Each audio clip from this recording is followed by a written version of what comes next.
A lovely good morning to you, our viewers. Welcome to another exciting edition of the Camnet TV Breakfast Show of today being the 16th of November 2022. I hope you are having a lovely morning just like myself. I am your host Miriam Kaimba, and in studio I am not alone. I am joined by my beautiful colleague Zippo Amshara. Good morning, Zippo. Good morning, Miriam. Good morning to our lovely viewers. I don't know, every time when I'm introducing you, I always see the smile on your face. So what is it? Yeah, because you say, my beautiful colleague, and that you're beautiful and you call me beautiful. Oh, I'm glad. But anyway, tomorrow you're doing the introduction, and you need to, you need to do that to me as well. Yeah, so how is your morning so far?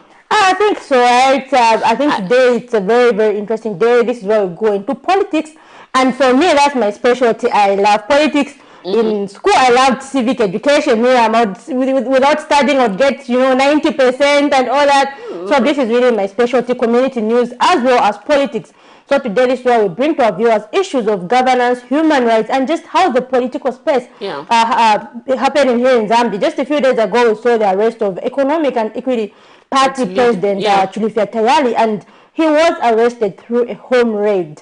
And so we had many stakeholders condemning, saying previously the UPND government when in opposition were condemning the issue of home raids. For example, we saw when HH was raided and all that. So we just heard different views from stakeholders saying that they should desist from arresting with force, not desist from arrests, but just desist from arresting with force. And also we heard some sentiments saying politicians, opposition politicians, should also desist from issuing defamatory statements and all that. So I think today we're just going to be discussing that with the president of the Republican, or acting president of the Republican Progressive Party, Mr.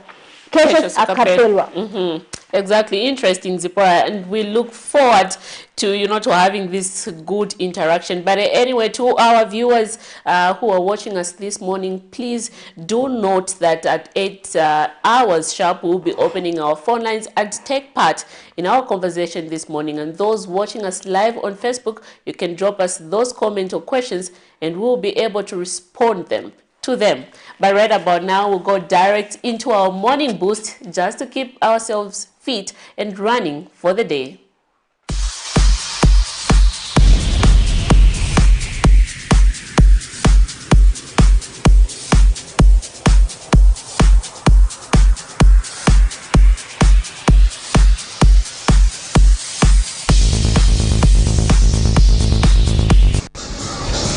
Come on, get ready, we go. The side squats. Basic steps. 3, 2, 1, let's go. Basic steps.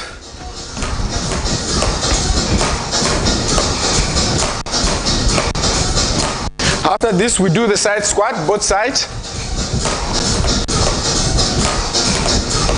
3, 2, 1, let's go here. 1, 2, 3, 4, 5, 6, 4 more. Let's go, 3 more. Let's go. 2 more.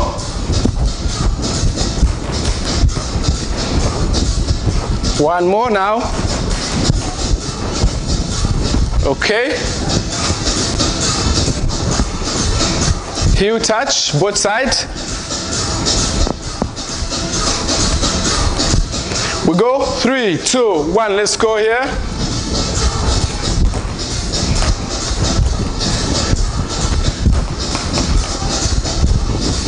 Come on.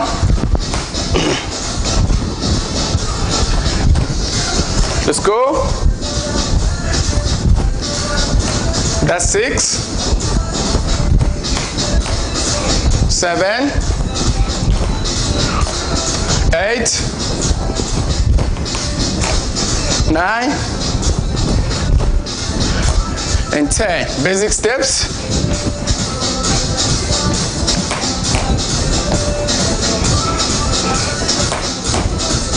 Now toe touch, let's go. 1, 2,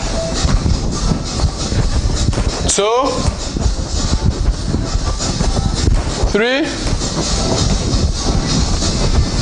4, come on. 5, 6, 7, 8, let's go. 9, one more, and 10 basic steps. Okay guys, I think I'm ending here. You've been with me, Harrison, aka the Fitness Papi, here in Kablonga at Chonzi Fitness. Bye bye.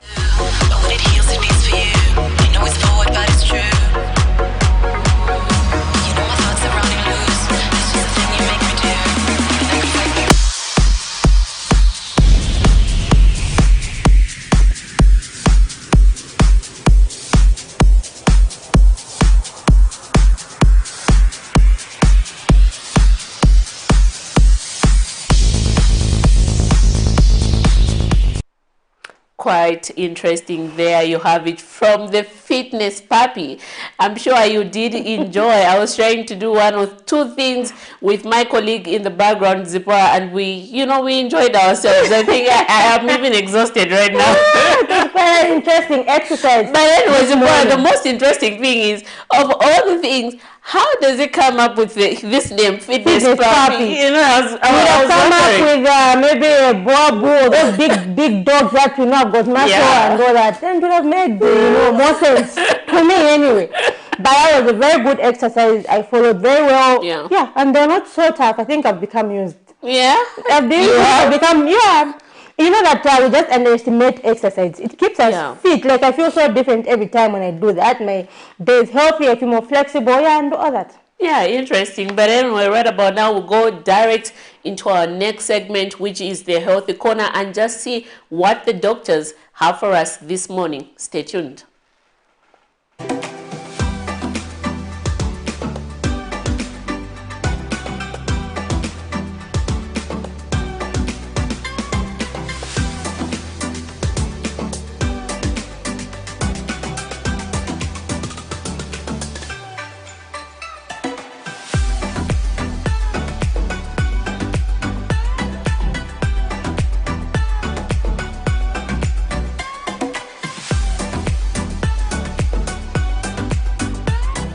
Good morning, everyone. My name is Dr. Mainga Nalube. I'm with the Medical Women's Association of Zambia. Welcome to Health Corner. So this week, we'll be discussing a very important topic. This topic is high blood pressure. I'm sure most of you have heard about it, know someone living with it, because it's a very, very common topic. Another name for this is hypertension. So if you've heard the word hypertension being used, the person using it is simply referring to high blood pressure. So this being a very common topic, it's very important that we are acquainted with it and we know what exactly it is, so that we know how to take care of our relatives with it and even take care of ourselves and also to prevent it. So today we'll be talking about what it is and the risk factors. So I'll explain later what risk factors are. So to begin with, we'll have to understand what blood pressure is. Before we know if it's high or low, we have to understand what it actually is. So blood pressure is the force with which blood passes through your arteries or hits your artery walls when it's coming from the heart. So I've talked about arteries. We know about the blood vessels in our body. So arteries are simply the blood vessels that take blood away from the heart to the other parts of the body, to the rest of the body. And then the other type of blood vessels that we have are the veins. These are the blood vessels that take blood away from your body back to the heart and then to the lungs. So in this case, I'm talking about the arteries, which are the ones that take blood from the heart to the other parts of the body. So we've mentioned that blood pressure is the force with which blood moves through these arteries. So it can either be high or low, but in this case, we're looking at high blood pressure. So before we look at that, I want to just discuss what factors affect blood pressure. So we've got three main factors that affect blood pressure. Our first factor is the cardiac output. So what's cardiac output? This is the amount of blood being pushed from the heart into the arteries. That's the cardiac output, simply put. And then we have blood volume. This is the amount of blood that's moving through your bloodstream. And then our third factor is resistance in the arteries. So I've mentioned three things. These are the factors that affect your blood pressure. So we've mentioned resistance in the arteries, we've mentioned the blood volume, and we've mentioned cardiac output. So any defect or any problem in these three things will cause your blood pressure to either become high or low. So I'll give an example of, let's say maybe resistance is increased. So if resistance in your arteries is increased, this will cause your blood pressure to become high. So we'll discuss how these three factors affect our blood pressure when we start looking at risk factors. For now, you should know that we've got these three factors that affect our blood pressure. So there are two types of high blood pressure. We have primary and secondary. So I'll explain what secondary is and I'll explain what primary is. Secondary high blood pressure, or otherwise known as secondary hypertension, is high blood pressure that's caused by an already existing disease, condition, or even certain drugs. We have certain drugs that have a side effect of increasing your blood pressure. So if you already have an underlying disease or condition that predisposes you or puts you at risk of having high blood pressure, this type of high blood pressure is called secondary high blood pressure. And then we also have primary, which has no known underlying cause. So this one just starts on its own. It has no known already existing. So this is in a person that does not have an already existing condition that predisposes them to high blood pressure. So we've talked about primary and secondary. Now let's look at the risk factors. Before I go into them, I'll explain what a risk factor is. So a risk factor is something that puts you or gives you a higher chance of having a certain disease or condition. But it does not mean that when you have this risk factor, you will definitely get the disease. No. So there are certain things that you could do to avoid or prevent or shorten the time or elongate the time, in which you get this disease, right, or condition. So if you have risk factor, it doesn't mean that you will get the disease. It just means that you can now put in preventative measures to avoid getting this condition. So one risk factor is family history. We have heard people, and even when you go to the clinics, people ask, the doctors will ask you, does anyone in your family have high blood pressure? Yes. So when they ask you that, it's because someone in your family having high blood pressure puts you at an increased chance or risk of having high blood pressure also in your life. Another risk factor is old age. So as people grow older, the chances of getting high blood pressure are increased. And then another risk factor is obesity and a sedentary lifestyle. What do I mean by a sedentary lifestyle? People who do not exercise at all. So you're always seated, you're always lazing around, or you have a job where you're always seated. Make sure you always put exercise into your lifestyle. Another risk factor is increased salt diet. So when we start to talk about the treatment later on, we're going to talk about how you can avoid having hypertension by changing your lifestyle, which are reducing these risk factors that I'm talking about. Another risk factor is a high alcohol intake. Another risk factor could be already existing conditions, which I've already talked about. Examples are diabetes and kidney disease. Another risk factor is smoking. And the last risk factor we'll talk about is race. It has been shown in studies that people of African descent have a higher risk of having hypertension in their life compared to Caucasians. So this has been Health Corner. I'm Dr. Mainga Nalube with Medical Women's Association of Zambia. See you tomorrow.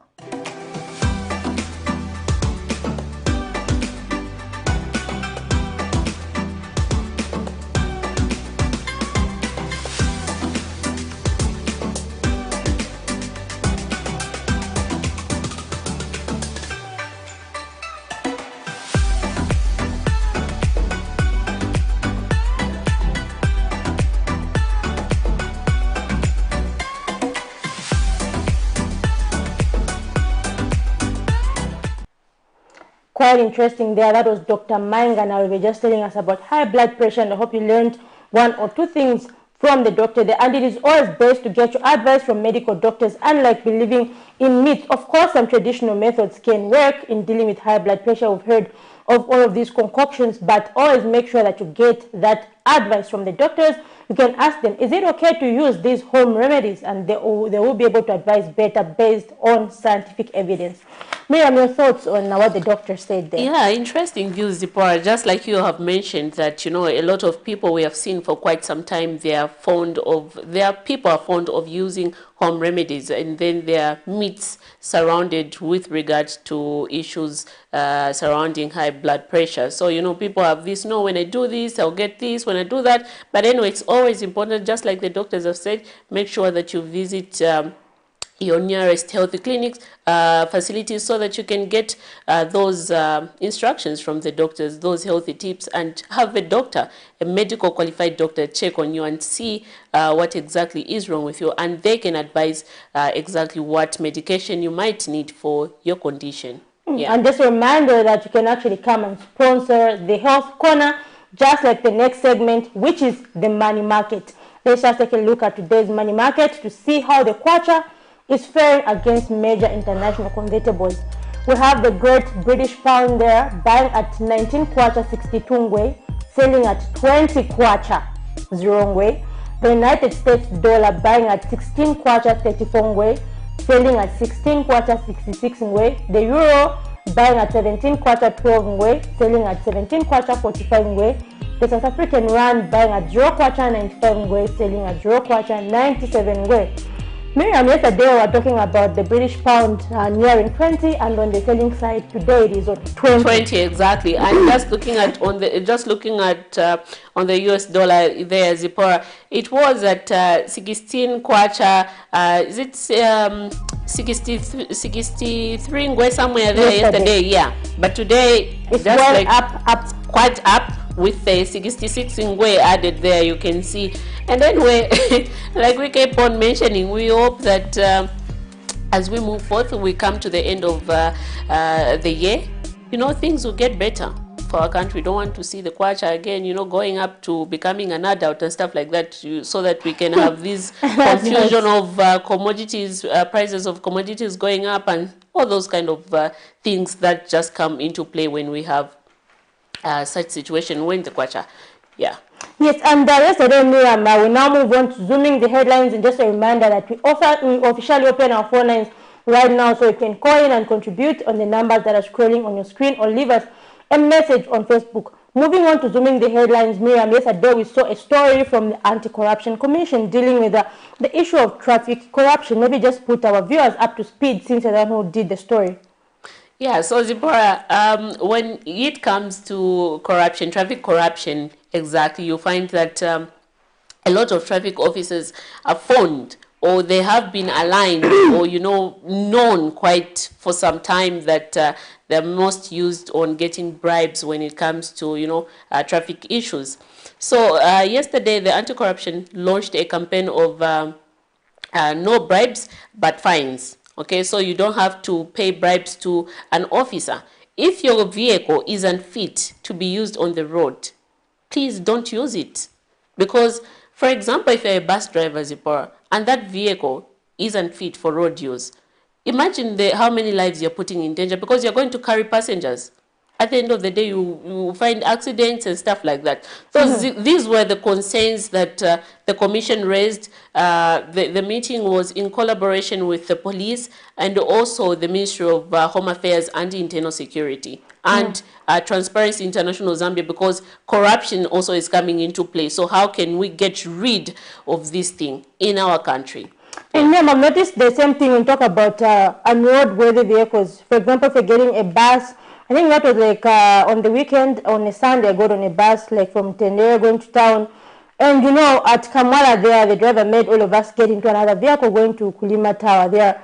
When he was told that there's some policemen at the cafe roundabout. Because his vehicle was not But fit. why did he put his road on the why did he put his vehicle on the road, really? So imagine how many lives now he's endangering. Imagine. And there's the car, the bus was cranky, it was odd some metal, like as if you just put metals together and say moving thing. I was like, no, this bath is so uncomfortable. But so that's the issue there. Anyway, let's just take a look at that story and join us in the conversation. As long as there's no respect for the rule of the laws of the road will be an unsafe place. All road users need to be aware of the dangers of corruption and not to endorse corruption through their conduct. In order to eliminate corruption among traffic officers and bring sanity on the road, the Anti-Corruption Commission has launched the No Bribes But Fines campaign. The Commission has observed that there is an increase in the unfit vehicles and unlicensed drivers on the road due to corruption, a situation which poses a danger to innocent road users. ACC Director General Gilbert Piri says the Commission is unapologetic in the quest to rid the country of corruption, further sending a warning to anyone involved in such illegal acts, especially to officers, and they might face prosecution because the civil service has no place for corrupt elements. There's need for user-friendly channels which make it easy and simple for motorists to pay fines. As long as the process for payment of these fines appears mysterious and not user-friendly, it will remain problematic to fight this stage of corruption. We all need to find simple solutions to this problem. Ladies and gentlemen, the Commission has from time to time received complaints against traffic police officers involving extortion of bribes from motorists at roadblocks. Corruption among motorists and traffic officers is not a mere perception, but it is empirical proven. The findings of the 2019 Zambia Payers Index shows that the police under the traffic section are still ranked among the top, with the likelihood of taking bribes at 40.7%. It's not surprising that the traffic section of the Zambia Police Service is widely perceived by members of the public to be at the center of this undesirable situation. Tazin is therefore very excited to note that the police service is part of this very important campaign that we are launching today. And we believe that the fact that the High Command is represented here today shows the importance that the police service attaches to changing the negative perception that exists among members of the public. And Acting Minister of Home Affairs and Internal Security, Ambrose Lufuma, has directed the Zambia Police Service to closely work with the Road Transport and Safety Agency and other stakeholders like the SEC to ensure that all motorists strictly comply with traffic regulations. Ridding this country of corruption in all its forms, regardless of who is responsible for it. Ladies and gentlemen, the dangers of corruption on our roads are well known. We have lost lives which would have been preserved had it not been for that erring motorist. That erring motorist who offered a bribe to an officer to be allowed to proceed even when their motor vehicle was not roadworthy. We have lost lives which we would have preserved had it not been for that traffic officer who received a bribe to overlook a traffic bridge. Corruption not only is to be found in the actions of the official who ask or receive the bribes or benefit, but also on the part of who offers the bribe. Miriam Kaimba, reporting for Camnet TV News. Quite interesting there. We've seen a story concerning the issue of bribes and the traffic police. And Miriam, there's another thing. Previously, people are suggesting that maybe the issue of fines should be digitalized to prevent the issue of the money exchanging hands. And that is what they were saying, you know, Zipporah, that once you are found, because you also think, should I go to the bank and make those long queues? You know, I stand in the long queues and stuff like that. So they were saying the Ministry of Home Affairs and Internal Security was suggesting that the Anti-Corruption Commission and the police should work in collaboration with the Smart Zambia, so that people can do the transaction and just pay for On the fines phone. on the phone, than you going to the bank and make all those. Be much better. Yeah, it will be but much then better. I don't know if it was to reduce, but I'm trying to reduce the issues. Maybe someone will say, no, me, you pay me 50 kwacha, look, they are going to pay 300. That's another thing, Miriam, because of this discussion saying the fines are too hefty. Yeah. Maybe I charged for maybe not having something worth 50 kwacha. Yeah, they're going to be charged 300 kwacha. We'd rather give that 50 kwacha to someone. But you, not me personally, but thinking out there, the thinking out there. That is corruption, Zipporah. That is corruption, and That's so in short, many stakeholders have been saying they should actually make the fines reasonable, because they're saying. But Zipporah, in the first place, why should you go on the road? You know, you start using a vehicle which you know it's not fit for the road. Things happen. Why? But I'm not supposed to. Yeah, but yeah, you're not supposed to do okay, that. First of all, you put your own life in danger before you put others' life. So you're going to lose your life. Okay. So this is a more serious concern that people should now take with more serious concern. That no, okay. In as much as I want to drive this vehicle, if it's not fit for the road, why should I use it? Okay. But considering that those things already happen, what's the remedy? The remedy would be reducing the traffic fines to make them reasonable. Then on the digitalize them, and I think would be on the right. And track. you know, if you're found wanting. The police, of course, who are involved in these illegal activities of getting bribes from motorists, they'll be prosecuted, and that's it's a punishable offense. Yeah. Anyway, moving on, Miriam, on zooming the headlines, we have another story from the Africa Disability Alliance, where they were saying that persons with disabilities do not have political representation. I was just asking my colleague yesterday, Prudence, was saying, how many people with disabilities do you know in Parliament? I was like, when I just think of randomly right now, I can't think of any. How many parliamentarians do you know with disabilities? Yeah. So yesterday, these people from the Africa Disability Alliance, the Goodwill ambassadors, they were saying we can't have, or Zambians, able-bodied people should not speak for persons with disabilities. Of course, you see, maybe maybe assume, say, maybe obviously this person faces these challenges, but you don't have that first-person point of view. Yeah. They don't know all the challenges they go through. So you're not going to be able to speak fully for them to make sure that laws are formed that are going to make their lives easier. For example, in terms of employment, in terms of education, and all these other things, access to economic empowerment, and all these other things, because you don't really have that first experience. So they're saying there should be a quota system to compare political parties, saying maybe for example, you can say for this constituency, all political parties should field in candidates with a disability. Yeah, I think so. Though I know in Parliament there's a certain percentage that has been allocated to them, yeah. But when it comes to political parties, they don't usually adopt them. Quite sad. I think political parties now should adopt this thing and just say, okay, maybe, let's say, maybe 5 constituency, we're going to fill in these candidates. Talking about lower position, maybe councillor, mayor, you know, all these positions. Just to encourage them. Because I'm sure when many people feel like when just go for MP, you know, member of parliament, maybe if they start from that level, then eventually more will start coming on board. Because I'm sure even them, they're not coming on board because they feel like they can't be adopted, but just to encourage other people. And let us take a look at that story on political representation. But after that story, join us as we begin today's topic.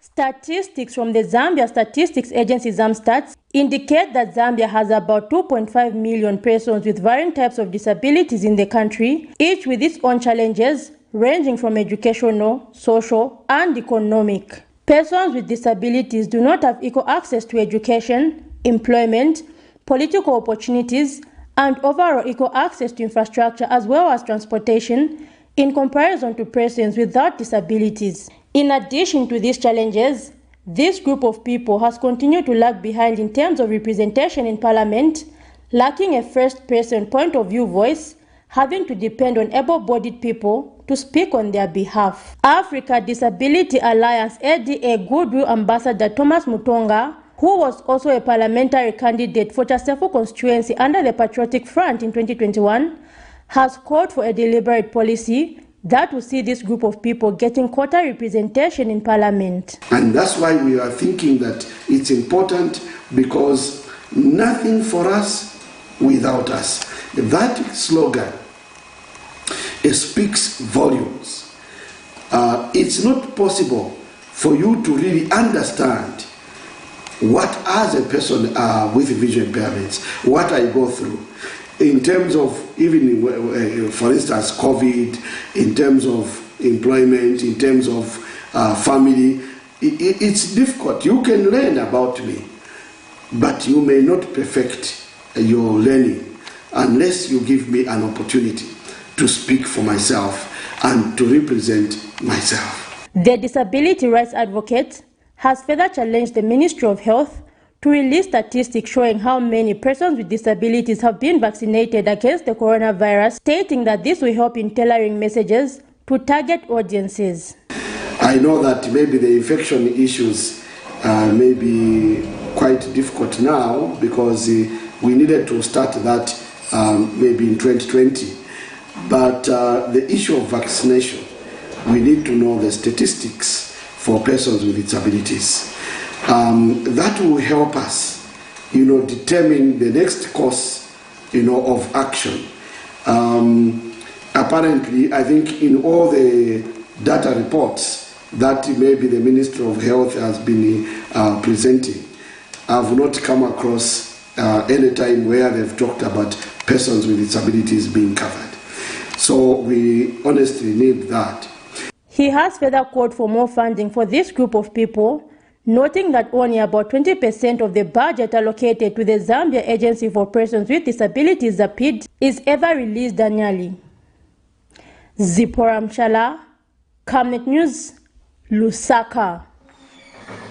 Quite interesting. There we heard from the Africa Disability Alliance Goodwill Ambassador, Mr. Thomas Mutonga, who's also a lecturer for special education at the University of Zambia, just telling us about the need to make sure that there is equal representation for persons with disabilities in Parliament, and that is them being parliamentarians and speaking out for others, and including women who are persons with disabilities. And just a day on the show, Miriam, they are talking about the challenges they face, for example, funding, stigma, these cultural norms. So we need more sensitization to phase out such negative beliefs, because everybody is human. And at one point, Miriam, for example, God forbid, but if you ever get into an accident, maybe you have your leg amputated, officially one of the persons with disabilities. So we have to make sure that the laws are conducive and good for everyone.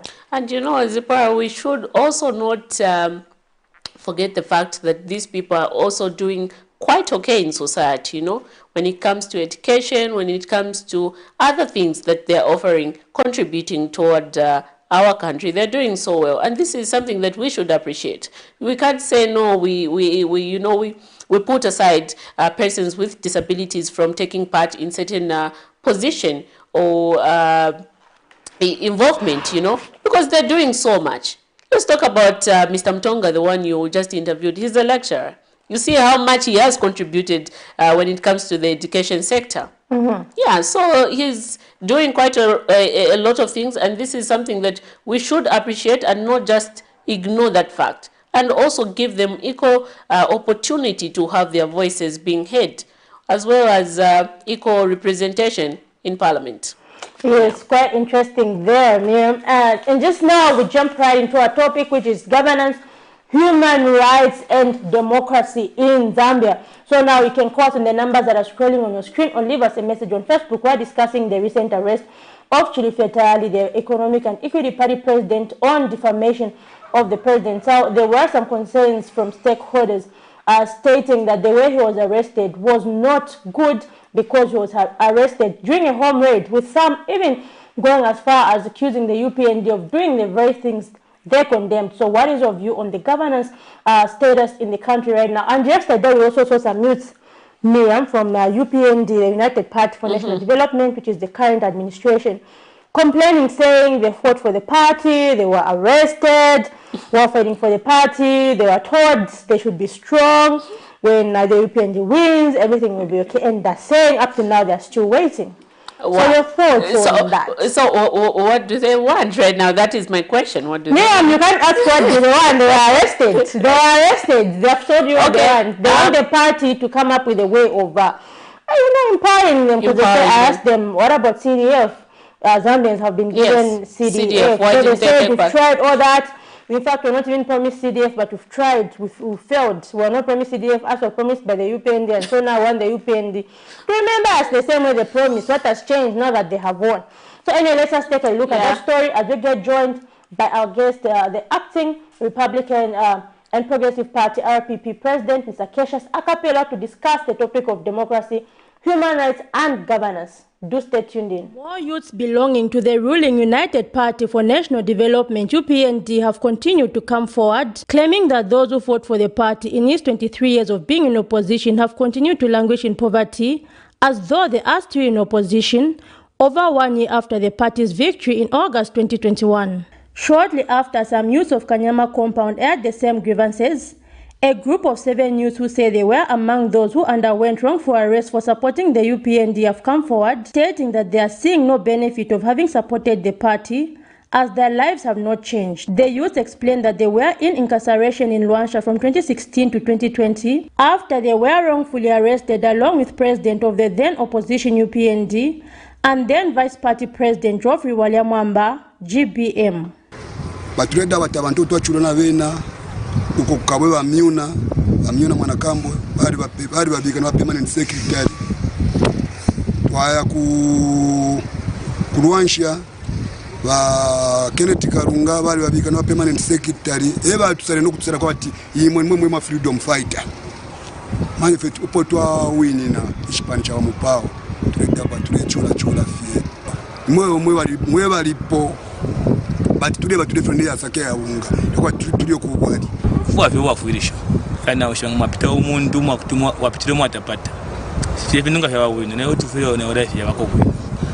That's what I should have pachalo kufuma mu 2016 washire kwa mu 2020 16 June so aba vyasha bare tshindika kokuma koti bonse balifuira mu mulando wa Chikongo vya fine twali pitala mu majere na bena nokutura bayitura yenga nafuma mwe bana bandi kwamibukishana no mbaturarorera tabatu ibukishap. They have hence called on President Hakainde Hichilema to ensure that their welfare is looked into, stating that they have failed to succeed in initiatives such as Constituency Development Fund, CDF. So we have tried in all the avenues to be assisted. It is an issue that is well known even from the provincial minister, Copper Belt, Honorable Elisha Matambo.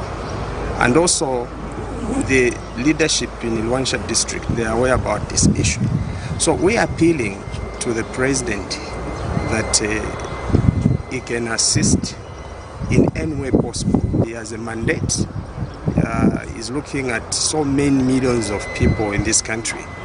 But we feel we are the children of the UPND, and we are crying to our father, who is Mr. Kahinde. Bali panti mwebana banti mukosefe ngana isafe mupao fionse mlefwa kesa miafa kesa michi tunafutu alikosele kufuma 2016 up to 2020 umbe ntungulushi shishashara mushosi chaka twakuli banani ba DC twakuli ba provincial minister bonse bantu batu tabali tunyantirira bonse bala bantu so tatwa kwatapo opwidi yonsa 2022 kuli fika wa map. So that's why twaishiromba konani kuchalo chishi betumfu for leader for bana babo. While the UPND has stated that it has phased out the culture of handouts, the youth have challenged the party to come up with a solution of helping those whom they say fought for the party. Zipporah Mshala, Camnet News, Lusaka. Some of the tendencies we have observed are similar to what we actually condemned in the previous regime. The dignity of every Zambian should be at the center of the operations of law enforcement agencies. Would like to take this opportunity to call upon political parties to exercise issue-based politics that focus on improving the welfare of the Zambian people. Politics, like we have always stated, is not a do or die commitment, but it's a platform for stakeholders to discuss issues bearing in mind the poor, vulnerable and oppressed Zambians that need solutions to their problems. As a center, we urge our members to differ politically, not emotionally. Politics can be exercised by opposing views and not necessarily each other. They don't have to oppose each other, but let it be issues.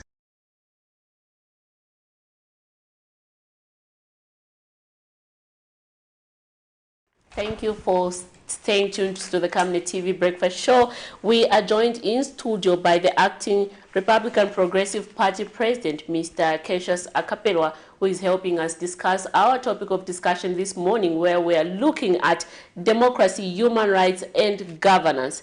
Good morning, Mr. Akapelwa, and welcome to the Camnet TV Breakfast Show. Good morning, Miriam, and good morning, Zipporah, and good morning, viewers. So we have heard of recent happenings that are happening in our countries, of where we saw recently Economic and Equity Party leader Chilufya Tayali being arrested by the police, where his home was raided by the police. And this is something that then the opposition, then the ruling UPND, when they were still in opposition, they used to condemn. You being in an alliance with the UPND, what is your thought on that? Because we saw you people condemning about such things whilst you were still in opposition. But now, when you are in power, this is what we are seeing. Is there any change that the people spoke about? Well, first of all, I'll put it in this context. Sometimes, you know, in as much as you want to speak the loudest, there are certain sensitive matters that you can go public and use a different fora of engagement.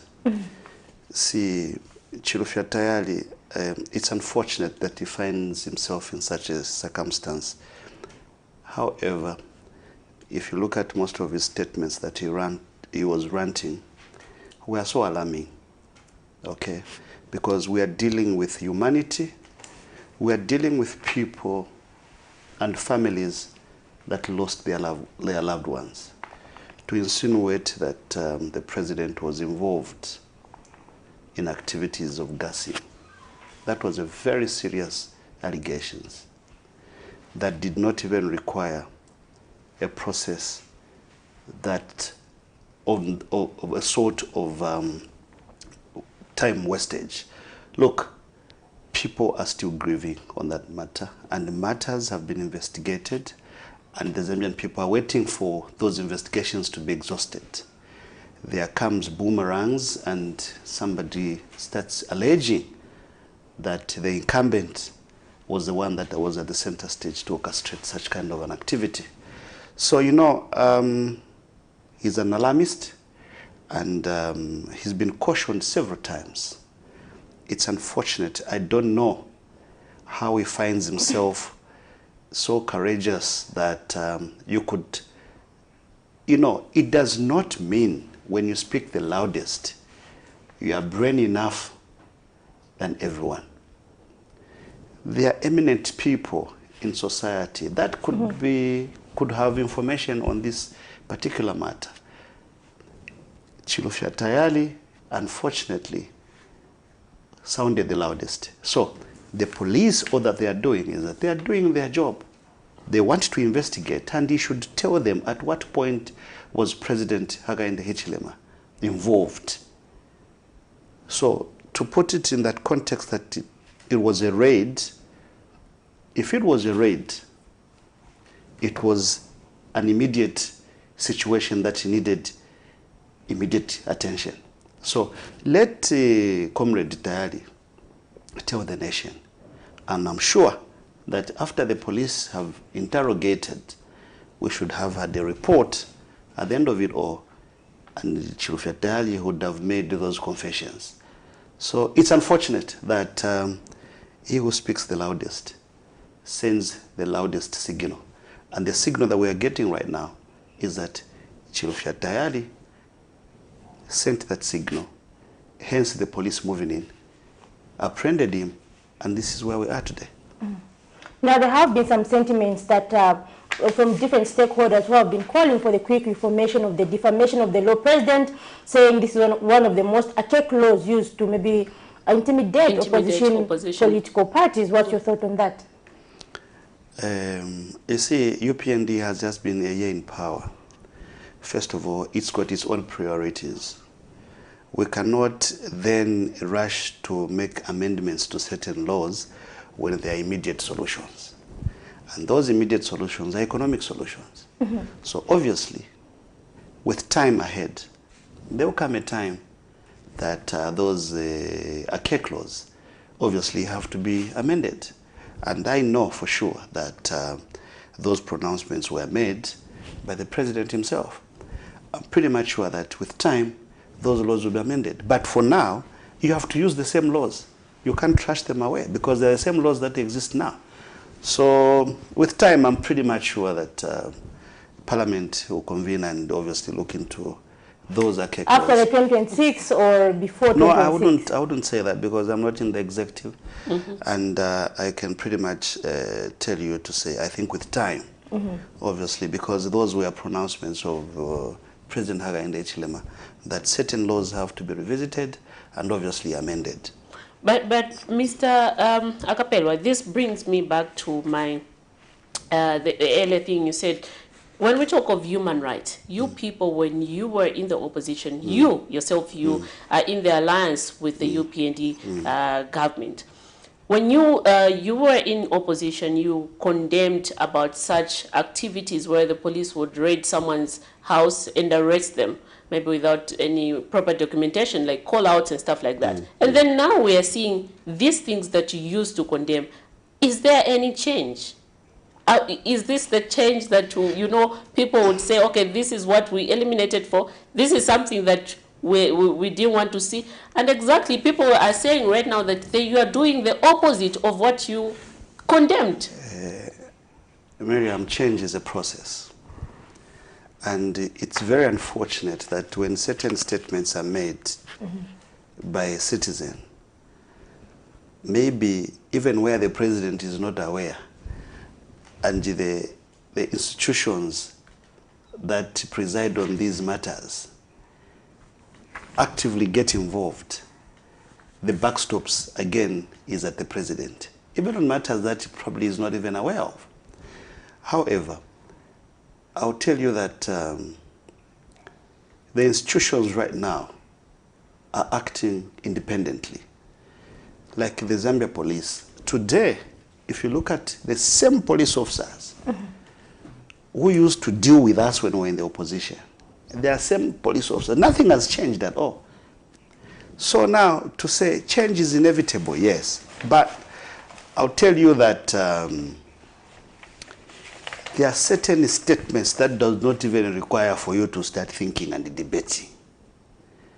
And the unfortunate part of democracy is that people would want to just even say anything that they so wish to say without even censoring there. You know, there are men who are too loud that behave like I don't understand. Because as a human being sometimes, you should have to take time to introspect and censor your tongue. You'd even wonder what kind of families they're coming from, where you were not, you want to behave as though you were not mentored. Sometimes you just want to say anything that you see, even when a fly just crosses your mouth, you want to analyze how it crossed your mouth. Sometimes, you know, it does not mean you are so intelligent than anybody else that with anything that you come across, you have to just go public. You know, even when you are changing diapers for your child, it's Facebook. Even when you're just taking your kids to school, it's Facebook. Sometimes you wonder who you then want to appease. So certain situations, as you are preparing to address them, remember that they come with certain consequences. So here, what we are basically saying is that even certain things, personally, that I know, that Miriam, you quiz me to answer, or rather respond, I should just censor myself to say, this is not for public consumption, but there's a way in which I can carry an engagement process. Are you telling me to say, out of all the political players in this country, Comrade Chilufya is the only one who has information to that effect? When there are people that were there who were holding on to security information, that the first-hand information up to now, Others are parliamentarians. They've never made such revelations. Today, Chilufa Tayali wants to sound the loudest. He wants to behave as though he has far much more information than anybody else in this country. So he's paying for his sins. And when you commit such crimes, because those were serious allegations, I must tell you, because one, we must know that one, they are directly affecting the people that lost their loved ones. The gassing issue was a very serious issue, a matter that involved families. Even up to now, others are still grieving. Innocent people lost their lives. On suspicious cases like it could be one of the gassers, he's stoned to death. And you want to come and alarm the nation. And the security wings will just fold their hands. You need to be called immediately and be answerable. And give us that information that you are broadcasting to the Zambian citizens. And that's what is happening right now. Okay, quite interesting there. You can call us on the numbers that are scrolling on your screen or leave us messages on Facebook. We're discussing democracy, human rights, and governance under the UPND. Now, Mr. Capella, talking about the arrest of journalists, we know for sure that the UPND Alliance promised to enhance media freedoms, but along with the arrest of Chilufa Tayali came the arrest of 2 journalists, an act which was highly condemned. What's your take on that? Well, you see, we are all reading from social media on what could have transpired at that fateful event. You know, I'll labor much to comment on that issue because I think it was wrong in strongest terms to arrest a journalist who was basically just trying to do his job. Yet again, I'm trying to labor to comment on that issue because I wouldn't know what really prompted the police officers to detain the journalists. However, we need to get to the bottom of it, but to detain a journalist who basically just went there to cover, obviously, information that was for public consumption. It was wrong. In the strongest terms, I think the police could have had a way in which to obviously not allow the journalists, if at all the matter was literally so private or rather confidential. But however, the journalists were just there to do their job, and I think the police officers could have acted in a manner that we don't understand the reasons why the journalists were detained. I think that would be my response to that question. And we actually have comments here on Facebook from some of our viewers as regards the issue of Chilufa Tayali. So Mr. Thomas Shimula says, sure, let him face the law. And Mr. Edwin Zulu says, you do not insult the presidency in the name of democracy or human rights.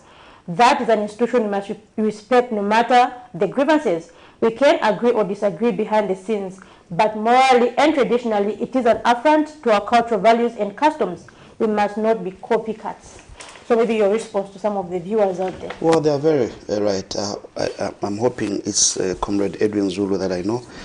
From the New Heritage Party. Yes, he's my colleague. And you can imagine, all these are our colleagues from the same lineage of politics.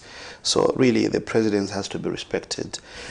In all certainty terms, you will recall, no matter how much President Hakainde Hichilema was provoked, he has never, unless if you tell me as journalists that you cover that, he has never used any unpalatable language to the former head of state. Never. No insulting language. And you see, the Zambian people today are very experienced citizens in terms of political analysis. That I will tell you. It's a reason why, even when the previous regime, the PF, when they felt and they said they were going to hand over power to themselves, they never saw it coming. So the Zambian people are not naive to analyze and able to detect what is good and what is bad. You see, democracy does not mean then you are free to do everything freely. You have to check and guard yourself. What you say, especially if you're a figurehead, You have to check on yourself on what you are really trying to communicate to the citizens. Is it out of bitterness? Is it out of hatred? Is it out of tribe? You know, all those manner of understandings. So, but we have certain colleagues who out of bitterness, they will express it publicly. Out of anger, they will express it publicly. Out of tribe, they will express it publicly. And you see, you can tell that these are certain clique of individuals who up to now, year down the line, they don't still believe that President Hakainde Hichilema is president of this republic. And he was not imposed on by a few individuals. Just hold your thought there. We have a caller. Hello, good morning. Hello. Good morning. You're through to the Camnet TV Breakfast Show. Morning, how are you? We are fine, thank you. Who are we talking to this morning? That is Kawina from Monday. From where? Monday. It's good to know that Monze is watching us. Please go ahead with your contribution, sir. Then they don't deal with the diary. You know, the thing of gassing, let me use vernacular Nyanja. Please, go ahead. In terms of gassing, innocent people die. Innocent people. So it's just that one is always gassing people doing that. Innocent people die, men, and someone starts bringing those issues again. It's not good, but that they're not doing diary. Thank you. Okay, thank you so much. Okay, now it brings me back to my question. Do you think do you see, or rather say, different opposition political members are abusing their freedom of expression at the moment? And then they're crying foul when they're visited by the law? You see, democracy is what it is. We are not saying people should not express themselves. Just like as well, people should not use democracy in a manner that is so abusive. We can't continue in that trajectory. Remember that even as you are saying what you are saying, you should be within the confines of the law. Because insulting language does not mean, you saw that most of our colleagues from another camp, even prior to the campaigns, much of it was slander, you know, to a point that you then wonder to say, why would one go on a platform and just use this insulting language to demean somebody's character? So democracy is what it is, yes, but you see, it's also got its own limitations. There's a backstop at where it ends. But to reach an extent where it should be abused, I think that is all wrong. And in our culture as Africans, we know for sure that as we were growing up, even when an elderly person is coming, you step aside, give way for them to pass. That's a culture that we know. But today you find that this is a youngster. Out of nothing, he can just rise and just start insulting an elderly person in the name of democracy. And you know, this kind of lifestyle that we've adopted that is so counterfeit. You understand? So we are where we are today, that using the same laws that each one of us, that each one of us has to abide by. However, even me personally, who is a political player, does not mean when I come on any medium of platform, then because I'm in the ruling party, then I should abuse or rather use insulting or derogatory statements towards my colleagues from the opposition. And my counsel has always been very categorical. Let us criticize and criticize objectively, because that's what it is. Offer solutions to the government, because the Zambian people are so thirsty wanting to see development. The economic situation right now is very in dire stress. People need solutions, and that's what we want to hear from people that would come in on the platform and offer solutions. People are living in total squalor of poverty. People want hope, a message of hope. And that's what we want to hear from our colleagues from the opposition. Give the government solutions. And that's what we want to hear from them. Rather than when you get on a platform, all that you see even from the face of somebody is bitterness. Because with time, you would come and be there. You understand? No one is immortal that they would just be there forever. No. With time and the process in time, government changes. You understand? Leadership changes. You will be there. And how would you feel if all that is being done to you is bitterness and insulting language? So let us transform our kind of politics to that of much of objectivity than malice and slander. Quite interesting there. Do join us in the conversation by calling on the numbers that are scrolling on your screen, or leaving us a message on Facebook on our topic of human rights, democracy, and governance under the UPND. Now, Mr. Capello, earlier we played a story where we saw some UPND youths claiming that they were promised to benefit under the UPND. And just in line with that, we have a message from one of our viewers, Mr. Chris Banda, who says, what is the way forward on the UPND alliance, looking at how even the UPND youths are suffering? Did leaders use others to get to power, since that is the picture the country is getting? So that is a question from a viewer. Well, I think the president has been very categorical. You know, at every grouping there's always one that is leading. And who that leads, you all have to follow. And what we're doing right now is following what the president has advised us to do. He has said, don't spoil your dish, because we still have a bit of some time. We can't... Mr. Capello, only 3 years remaining. How long do the youths have to wait for their dish? So tell me, in as much as we are focusing on the UPND youths, there's the general public, okay?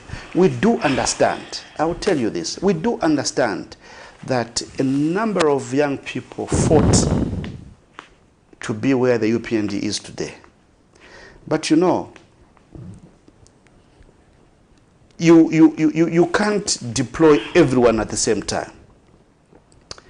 It's a process. Today others get to benefit, another time others get to benefit, another time you sediment them in that order.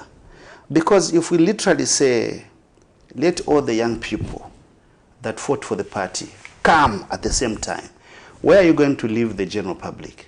So you have to fuse in everyone, both from the young people, our freedom fighters that fought for where the UPND is.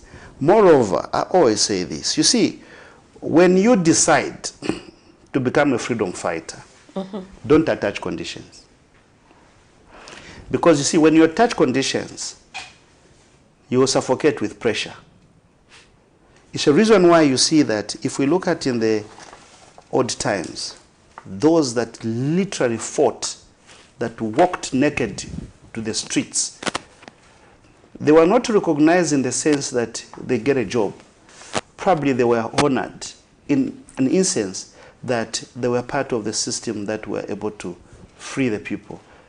In that said, where the leadership of the UPND is not saying, we've neglected you.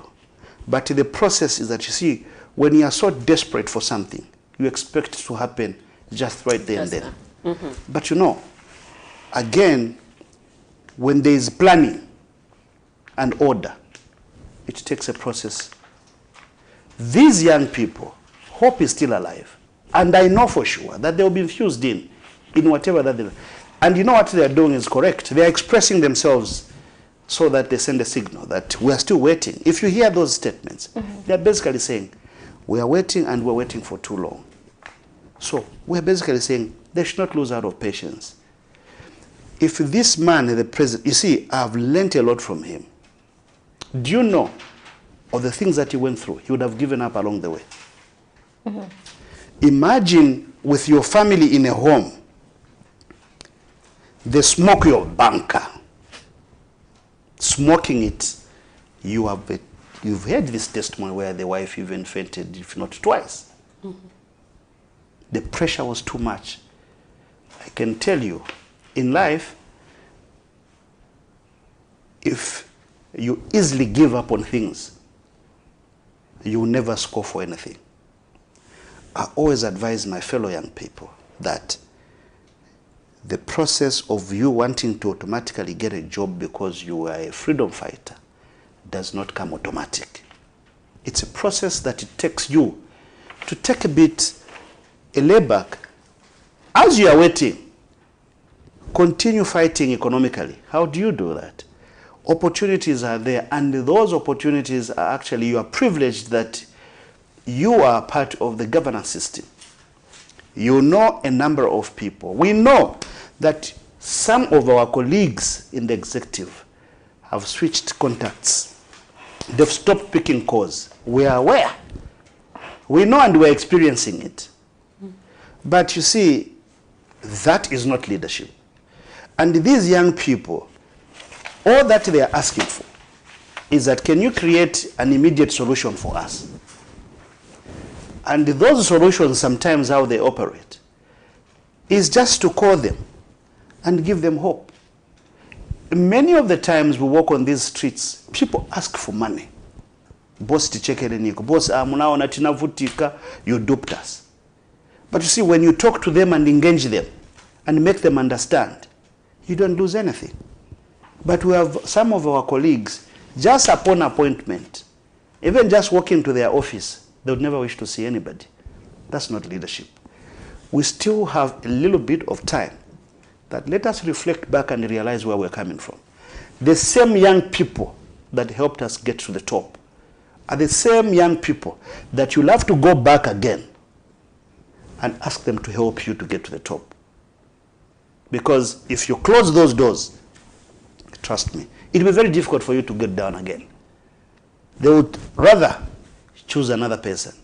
So, within our colleagues in the executive, can you engage the young people that are complaining? All that they need for now is an engagement process that can assure them that hope is still alive. And for me, I pretty much know and sure that hope is still alive. And that's what we need to do as leaders.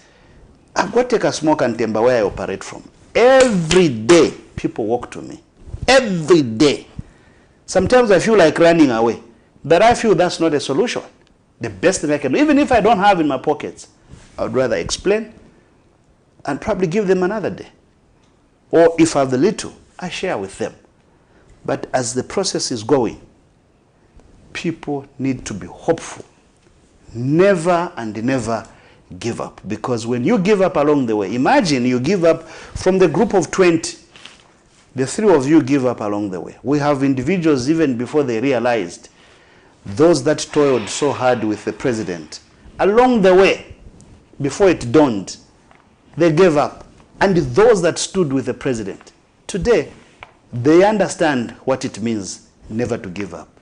So even as that situation is there, the executive has a responsibility to take an engagement process. I know that the president for the young people, Comrade Gilbert Liswaniso, is doing a lot. I saw another clip, Comrade Banda, trying to engage the young people, encourage them, and give them hope that there's still a process in which they are going to benefit, directly so. So I think for me, that's my counsel to my colleagues that are holding on to these positions, that can you please not detach yourself from the people that you fought with. Get back if forgotten where you're coming from. Carry out your process of engagement. Mr. Chris Banda is also asking, what's the way forward of the UPND alliance? What's the way forward? Yes, he said, what's the way forward of the UPND alliance, looking at how even the UPND youths are suffering? So maybe he's insinuating as if the UPND alliance is also dead, or have you been swallowed? Maybe that is his question. Has it been swallowed? If we've been swallowed, it's still okay. Okay? If we've been swallowed, it will still be okay. because the pronouncements will still be the same as the UPND alliance. Nothing has ever changed. And nobody has ever removed that piece of the word alliance to the UPND. If you look at even the president, wherever he is, where there's any platform, he recognizes the alliance members, you know. So the way forward is still forward. We're still in the forward gear. Nothing has changed. Yeah.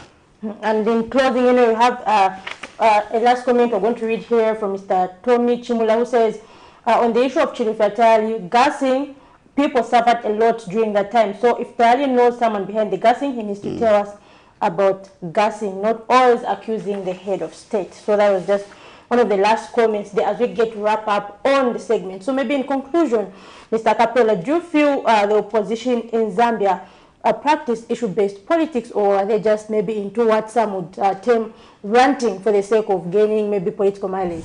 Most of them are so bitter. You can tell the bitter angle.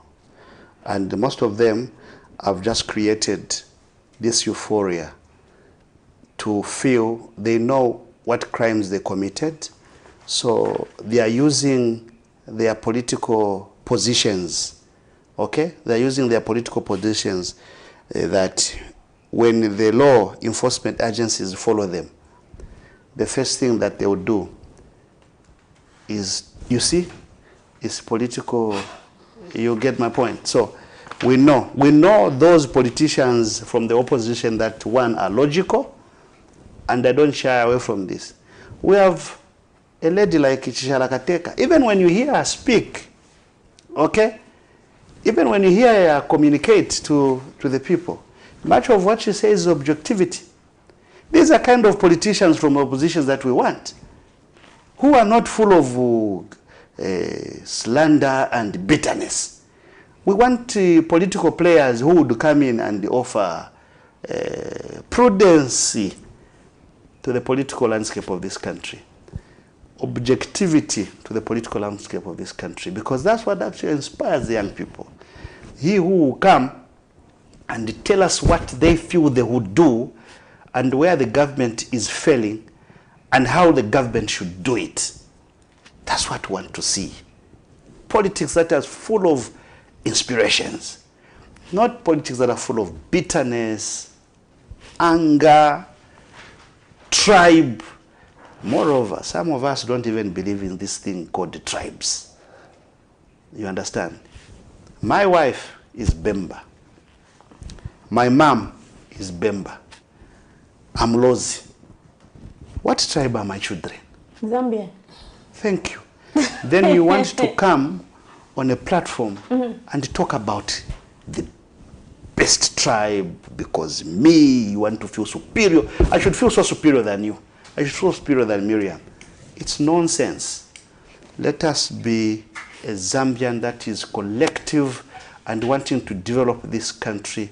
Let us be people that are not divisive, but those Zambians that are objective, because that's what the Zambians want. Because had it not been for Zambians, they would not have ushered into this president who is Tonga because of his tribe.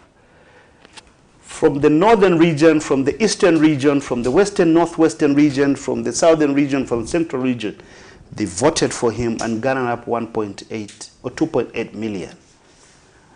And you won by a landslide. Let us support him and let us help him govern this country in peace. Where there's peace, we can land in a better space and on a softer mattress. And let's support this executive, this government. Time for politicking is not now. Let us now offer checks and balances that are full of objectivity so that the Zambian people can appreciate that now we have politics that makes sense, that is serenity is where we belong. Quite interesting there, and thank you to our viewers who followed us. We were discussing governance and human rights as well as democracy under the UPND. Thank you also to our viewers who left us messages on Facebook. Unfortunately, this is where we wrap up this program, but do join us in tomorrow's program as we have the breakfast show from tomorrow up to Saturday. Do stay tuned in to Camnet TV as we bring you different topics as Camnet TV. We were joined by Mr. Kesha Sakapela, acting president of the Republican Progressive Party, RPP, a member of the UPND Alliance. Thank you very much for coming here and giving us a very productive discussion. It was indeed. Thank you for this invitation, guys, and always a pleasure. And we, you know, as we move forward, we hope that we continue to see these objective criticisms that are going to be coming from the opposition, as well as the ruling. If you can, you know, get one or two things and work on that. Of course, as well. Of course. Yeah. And thank you so much for this invitation, and all-weather friendly media house, and appreciate that. You invited me. Thank you. You heard it. This is where we come to the end of our show this morning. For me, Miriam Kaimba, and my colleague Ziparam Shara, it's bye-bye, and do join us tomorrow morning at the same time.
This is the last conversation we had with Sarah.